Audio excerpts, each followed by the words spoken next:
Science is a noble pursuit. Experiments in the lab are adventures, but they can get tedious as you experiment and tinker, then tinker some more. But when something works, and it's quite a big deal, that's cause for celebration. This year, it's 2026. It's been 20 years since research was published on how to generate induced pluripotent stem cells. These cells are special. All cells in our body have special duties in the brain, muscles, the gut, eye, everywhere. They aren't born specialized, they become specialized. What if, scientists have long wondered, you could turn the clock of development back to the time when the cells weren't specialized yet, and they could become any type of cell. That's when cells are pluripotent. This achievement happened 20 years ago, and it happened in Kyoto, Japan, at Kyoto University's Center for Induced Pluripotent Stem Cell Research and Application. In the summer of 2005, Dr. Kazutoshi Takahashi ran to his mentor's office, Dr. Shinya Yamanaka. He had to urgently show him something. That something turned out to be cells in which the clock had been turned back by treating them with only 4 specific proteins. The scientists published this work in a paper that was in 2006. Many labs had been working on this, trying to find ways to turn back the clock in cells. 1962 was an important study by Sir John Gurdon, and there have been many, many more. And this is only an incomplete timeline. Dr. Gurdon and Dr. Yamanaka received the Nobel Prize in 2012 for their achievements. Dr. Gurdon passed away in 2025. Time to ask Dr. Yamanaka how he is celebrating this science birthday. Usually we have a cake, like strawberry or chocolate cake, and we put candles.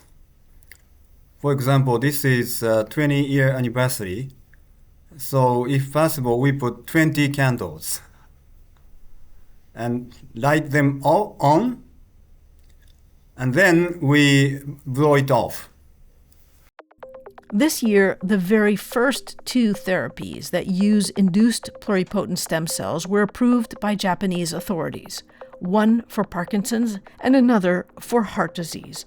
I should say conditionally approved, since there will be monitoring for 7 years. The group that has managed to make clinical grade iPS cells, the effort is so tremendous. And I know that it's possible for you to give advice to many, but what do you think is the biggest thing that people underestimate when they do that? Is it that some cells that you have aren't in the cycle that they need to be? Differentiation hasn't worked right. What are some of the things that people underestimate in this task of you can't just passage the cells and go, okay, you're ready for the clinic, right? Well, moving from bench to clinic was much more difficult than I thought. I thought it would be 10 times more difficult to generate clinical grade iPS cells than making research grade iPS cells. 10 times more difficult. I was wrong. We learned it is 100 times more difficult.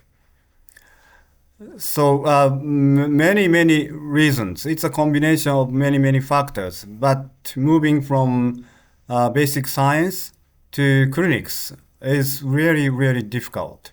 Many people do underestimate that difficulties between bench and bedside. May I ask, now talking about stem cell therapy, which is obviously one of the greatest applications of this big discovery, right? When you started working on the iPSL project, was your vision therapeutic to begin with? Yes, exactly. So when we were working on the generation of iPS cells, I had stem cell therapy in mind. Wow. And how come you did not, I mean, I'm very glad that you did that, but how come you did not turn to something that was already out there? I mean, I don't know, something drug-based, for example. What did you see more in the field of reprogramming in terms of how it can be therapeutically translated back then? Well, many diseases are caused by a loss of just one single cell type, like Parkinson's disease, liver failure, heart failure. So if we can generate a huge amount of that one kind of cells, we should be able to help those patients. And ES cells, embryonic cells, were the answer for that. However, ES cells have a huge hurdle, ethical hurdle. So my motivation to generate iPS cells was to overcome that hurdle of ES cells. I watched some of your talks where you talked about vision and hard work. You also mentioned what it was like to come back to Japan and that people were critical of your articles. When people like a postdoc are in that phase, how do you motivate them these days? Whether they went to the US or not, stayed in Japan, or maybe they always stayed in England or wherever, how do you motivate them to keep going on this? Because it is very hard. Exactly. But you should enjoy science. I started my career as a surgeon, as a clinical doctor. Then I moved to science. There is a huge difference between clinical work and basic science. In clinical work, you cannot enjoy failure, unexpected result. But in basic science, at least I enjoyed a lot about my unexpected result. That's the belief of being scientist, especially in basic science. You can enjoy unexpected result. You can enjoy, in a sense, you can enjoy failures, and you could learn a lot from unexpected result, and you could learn a lot from failure. And enjoy, be. You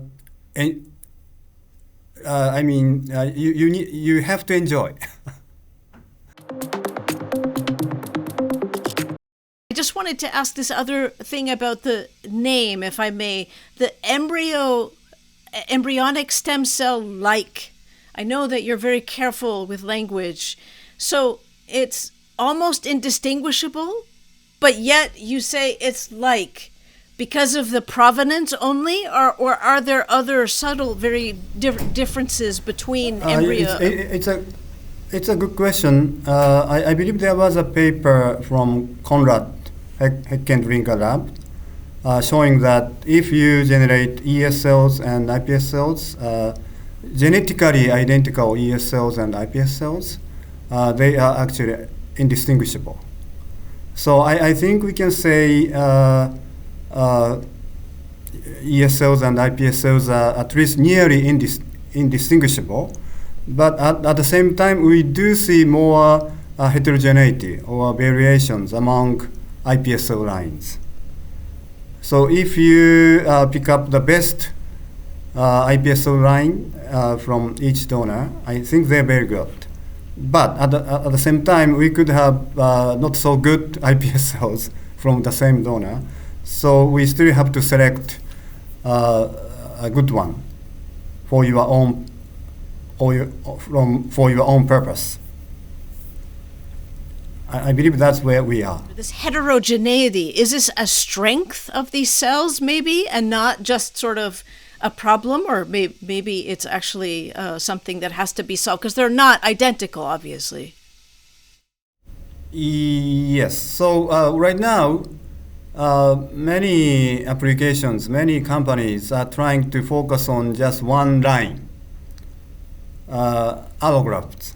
not from patients' own cells, but from healthy donors.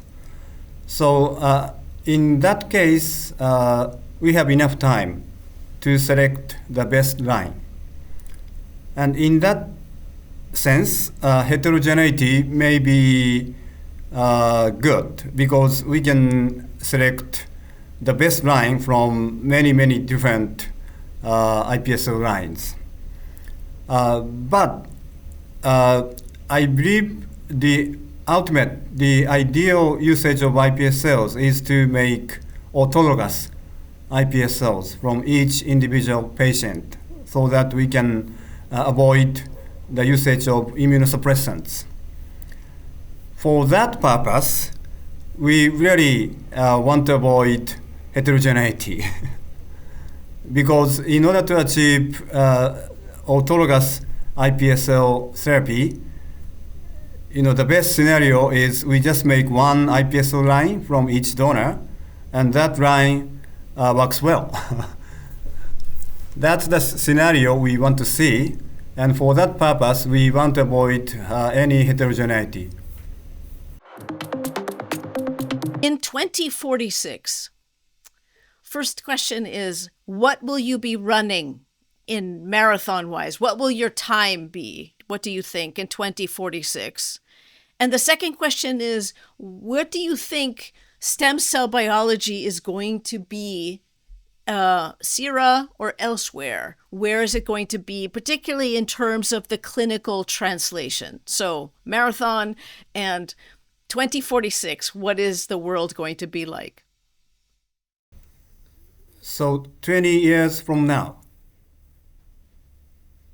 I will be 83. So I hope I will be still running marathon. As for the time, in 20 years, so my time is still getting better and better. So according to this trend, I should be able to break 2 hours in 20 years. Wow. Oh, cool. But that would be great. But I need to rejuvenate myself. But I hope I can still run. Yeah, but I just hope I can still run marathon. Yes, we'll see. Now. We'll see you then. We'll see. And we'll so see. in iPS cells may help. Yes, I was wondering about that. So do you think that stem cell biology, particularly iPS cells, will have made their way into the clinic in many ways in 20 years? And I know this isn't fair as a question, but I'm just curious what you think 20 years will lead, because 20 years have really done a lot. My goodness. So many clinical trials are ongoing. In Japan, in US, in China, and in many other countries. So in 2046, I hope many of them will be approved by them so that many patients can receive those therapies using iPS cells. Thank you so much, Dr. Yamanaka. Thank it was you. a real pleasure. My pleasure. It was fun. Thank you very much. Thank you.